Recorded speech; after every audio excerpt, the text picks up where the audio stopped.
Back to my channel bits with Himanshu. आज मैं new video के साथ आपके पास आया हूं और आज की जो वीडियो है वो इंटरेस्टिंग रहेगी क्योंकि आज मैं थोड़ा टॉपिक से हटके बात करूंगा। आज मैं बात करूंगा कि हम कैसे थ्योरी के क्वेश्चंस जो हैं इंपॉर्टेंट क्वेश्चंस है वो मैं आपको कैसे करें और उसको कैसे करने का तरीका है और क्या उसमें हम लॉजिक लगाएं जिससे आपको वो सॉल्व हो जाए। ठीक है, जो ये क्वेश्चंस बता रहा हूं मैं ये बोर्ड्स के एग्जाम में और क्लास 11th और 12th दोनों के लिए बहुत इंपॉर्टेंट है। बोर्ड्स के एग्जाम में भी आएंगे और 11th क्लास के फाइनल पेपर में भी टीचर पूछेंगे। ठीक है, तो बिना टाइम वेस्ट किए हम शुरू करते हैं। तो देखिए सबसे पहला क्वेश्चन मैंने लिखा व्हाट इज अ टोकन। ठीक है, टोकन क्या होता है? देखिए smallest individual unit of a program is known as token. Means जो सबसे छोटी से छोटी यूनिट होती है ना हमारी, उसको हम बोलते हैं टोकन। ठीक है ना। तो अब सेकंड क्वेश्चन देखिए, what is a variable. Variable क्या होता है? ठीक है, देखिए answer two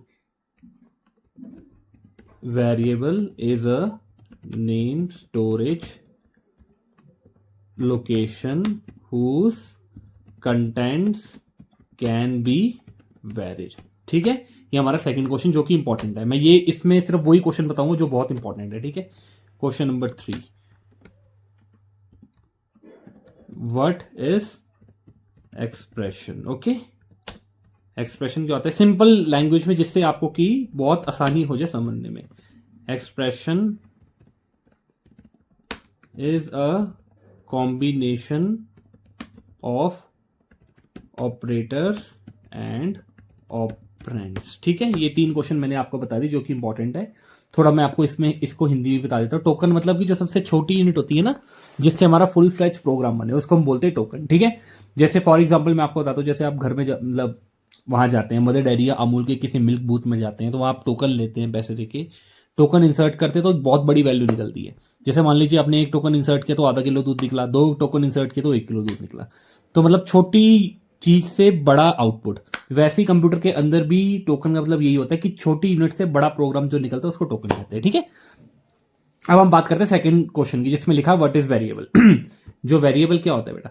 variable is a name storage location whose contents can be varied. ये मैं आपको पहले भी बता चुका हूं और आपको पता है इस चैनल की सबसे पहली वीडियो भी मेरी यही थी जो शॉर्ट में मैंने डाली थी, वेरिएबल। ठीक है, तो वेरिएबल का मतलब क्या होता है बेटा? एक ऐसी स्टोरेज लोकेशन जहां पे हम कंटेंट्स वेरी कर सकते हैं। ठीक है, उसको हम बोलते हैं वेरिएबल। ठीक है, फॉर एग्जाम्पल जैसे मैं लिखता हूं इंट ए, तो जो इंट है हमारा, ये इंट है हमारा डाटा टाइप और जो ए है हमारा वेरिएबल। वेरिएबल नेम हम कुछ भी डाल सकते हैं। ठीक है बेटे, ये होगी हमारे तीन क्वेश्चन। अब चौथे क्वेश्चन की हम बात करते हैं। ठीक है, question number 4,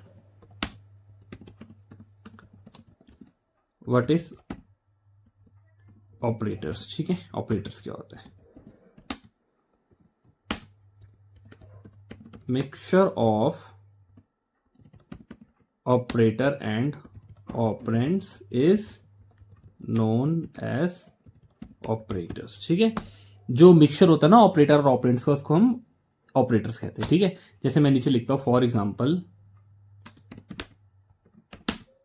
C equals to A plus B. ठीक है ना, जिसमें हमारा जो सी है वो है ऑपरेंड्स। ठीक है ना, और जिसमें हमारा इक्वल्स टू और प्लस, एक मिनट, और जो प्लस है वो है हमारे ऑपरेटर। ठीक है ना, तो ये आपको समझ आ गया होगा। ऑपरेंड मतलब जिसमें हम वैल्यू स्टोर करते हैं, ऑपरेटर मतलब कि जो ऑपरेंड के अंदर जो वैल्यू स्टोर होती है उसको कैलकुलेट करता है। ठीक है, बहुत टाइप के हमारे ऑपरेटर्स होते हैं। सबसे पहला ऑपरेटर होता है हमारा एरिथमेटिक, उसके बाद होता है relational.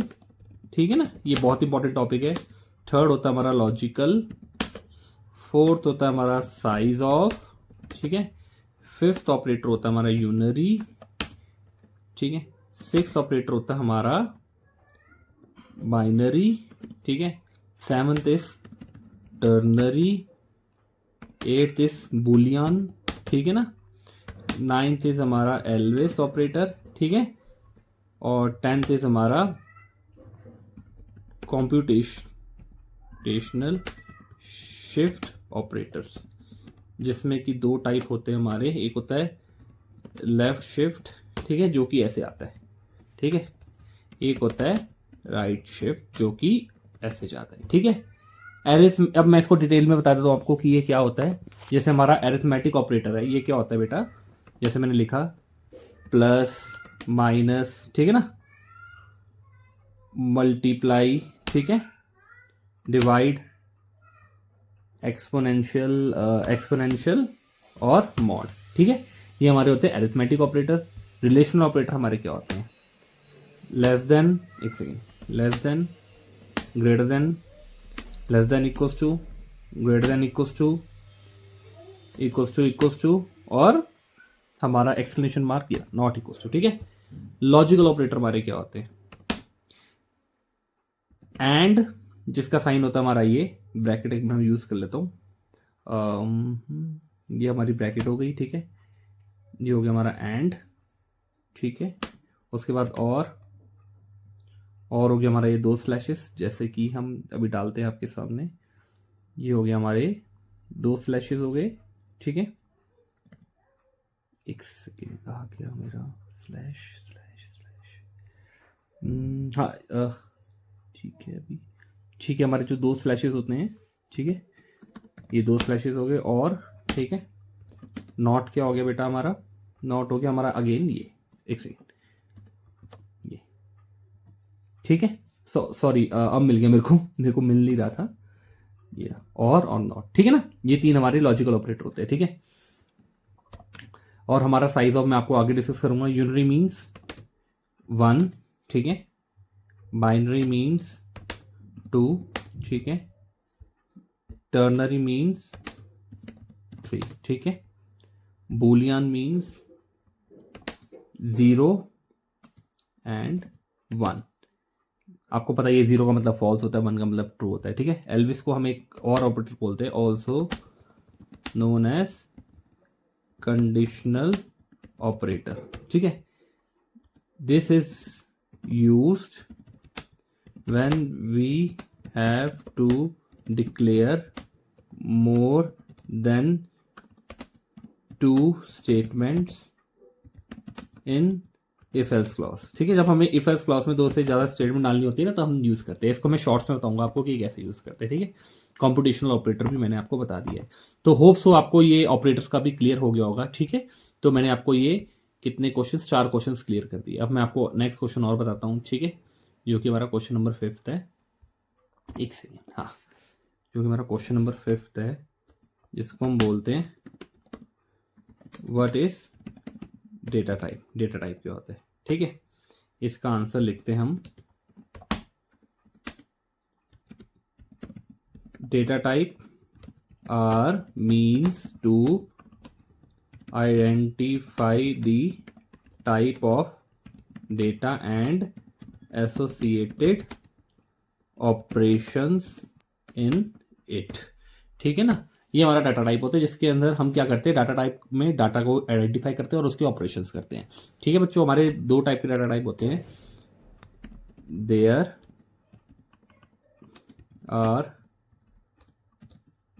2 types of data types, okay. These are as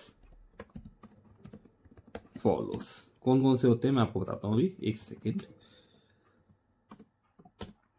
पहला होता है हमारा inbuilt data type, okay. Second one is reference data type. Inbuilt means, inbuilt का मतलब क्या हुआ बच्चों, इनबिल्ट का मतलब हो गया which are inbuilt in Python interpreter, ठीक है ना। आपको पता ही है पाइथन इंटरप्रेटर लैंग्वेज है। जो पाइथन के इंटरप्रेटर में जो पहले से हमारे डेटा टाइप्स होते हैं ना, उनको बोलते हैं हम बिल्ट इन, ठीक है ना। जैसे मैं आपको बताता हूं, इंट, फ्लोट, कैर, बूलियन एक्सेट्रा, कम से कम 35 से 39 के बीच में, ओके। ये होते हैं हमारे इनबिल्ट। रेफरेंस मतलब जिसको हमें डिक्लेयर करना पड़ता है और अपना खुद का कीवर्ड और देना पड़ता है। जैसे मैं आपको रियल लाइफ एग्जांपल में समझाता हूँ, जैसे इनबिल्ट, जैसे आप गाड़ी खरीदते हो तो स्टीयरिंग आपको मिलता है, ठीक है ना, क्लच, ब्रेक, रेस मिलती है, स्टीरियो मिलता है, वो हो गया हमारा इनबिल्ट।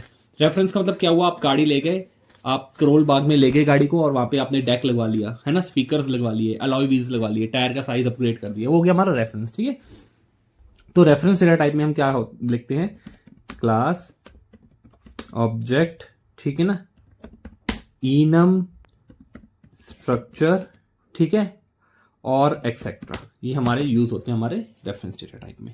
ठीक है बच्चों, ये हमारे हो गए 5 क्वेश्चन। अब हम छठा क्वेश्चन करते हैं, ठीक है ना।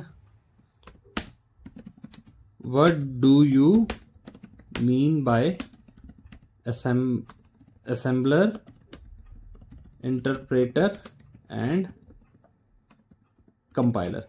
क्या समझते हो आप असेंबलर, इंटरप्रेटर, कंपाइलर से? ठीक है, सबसे पहले मैं आपको डिफाइन बताता हूं असेंबलर की। ठीक है, असेंबलर क्या होता है? It is a basic output language of a computer in raw form. जो रॉ फॉर्म में हमारी बेसिक आउटपुट लैंग्वेज होती है ना कंप्यूटर की, उसको हम बोलते हैं असेंबलर। ठीक है ना, जैसे हम प्रोग्राम रन करते हैं तो जो उसकी गार्बेज वैल्यू होती है ना, वही हमारी असेंबलर होती है। ठीक है बच्चों, अब मैं बात करता हूं इंटरप्रेटर की। ठीक है,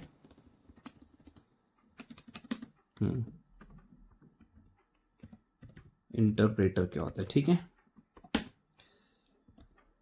it converts high level language program into machine language and reports all the errors line by line। Okay, यही हमारा यूज करता है। जो हमारा इंटरप्रेटर होता है ना, वही पाइथन जो है वो हमें मतलब पाइथन इंटरप्रेटर ही यूज करता है। तभी आप देखते होगे, अगर आप किसी, जैसे कोई बच्चे ने सी लैंग्वेज या सी प्लस प्लस से काम किया ना, तो सी और सी प्लस प्लस में जब हम आउटपुट निकालते हैं तो उसकी आउटपुट ना बहुत जल्दी निकल जाती है। ठीक है, पर कंपाइलर क्या कहते हैं, वो कंपाइलर लैंग्वेज होती है, इसलिए हमारी ना आउटपुट बहुत जल्दी निकल जाती है विद इन 0.01 या 0.02 सेकंड्स में। पर इंटरप्रेटर में थोड़ा टाइम लगता है, कभी कभी 2-3 सेकंड भी लग जाते हैं अगर कंप्यूटर स्टैंड बाय पे होगा। ठीक है ना, अगर कंप्यूटर स्टैंड बाय पे होगा ना, तब भी हमारे 2-3 सेकंड इंटरप्रेटर जो लैंग्वेज है ना उसको रन करने में लगा देती है। ठीक है ना, तो जो पाइथन है वो हमारी इंटरप्रेटर लैंग्वेज है, इसलिए वो दूसरी लैंग्वेज से बहुत ज्यादा स्लो है। ठीक है, अब हम लास्ट बात करते हैं कंपाइलर की। ठीक है, कंपाइलर क्या होता है?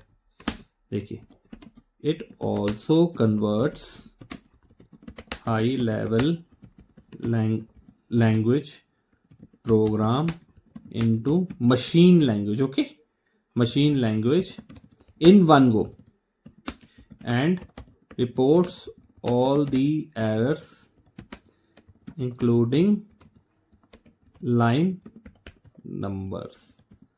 ठीक है, कंपाइलर क्या करता है? कंपाइलर भी वही सेम करता है जो इंटरप्रेटर करता है। फर्क बस ये है, जो इंटरप्रेटर है ना वो लाइन बाय लाइन एरर को दिखाएगा। ठीक है ना, पर कंपाइलर एक साथ दिखा देगा। तभी पाइथन में जो भी हम प्रोग्राम लिखते हैं ना, जब हम उसको रन करते हैं तो तभी वो स्लो चलता है।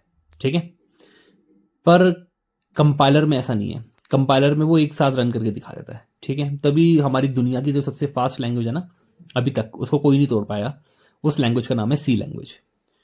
उस लैंग्वेज का नाम है सी लैंग्वेज, जो कि कंपाइलर लैंग्वेज, एक सेकंड स्पेलिंग मिस्टेक होगी, सी लैंग्वेज जो कि कंपाइलर लैंग्वेज है। ठीक है, इससे तेज कोई लैंग्वेज ही नहीं है। और ये पता है आपको कब आई थी? 1972 में डेनिस रिची ने निकाली थी। ठीक है, तो कंपाइलर क्या करता है? वही सेम काम करता है इंटरप्रेटर जैसा। जैसे ये भी हाई लेवल लैंग्वेज को मशीन लैंग्वेज में कन्वर्ट करता है, ये भी हाई लेवल लैंग्वेज को मशीन लैंग्वेज में कन्वर्ट करता है ना। पर वो एक एक करके करता है, और लाइन एरर जो है वो एक एक करके दिखाता है। ये एक ही बार में कर देता है और एरर भी दिखा देता है, पर लाइन नंबर के साथ, कि लाइन नंबर 1 में एरर है, 2 में है, 3 में है। इसमें ऐसा नहीं होता, इसमें वो लाइन नंबर नहीं बताएगा, बस ये बता देगा एरर है। ठीक है ना। सो आज की वीडियो में फिलहाल इतना ही। ठीक है, थैंक यू सो मच आप मेरे चैनल को इतना प्यार देने के लिए। मैंने कुछ टाइम से शॉर्ट्स डाली हैं तो वो काफ़ी अच्छी चल रही है। तो again thank you so much. Please like, share and subscribe to my channel bits with Himanshu. Thank you.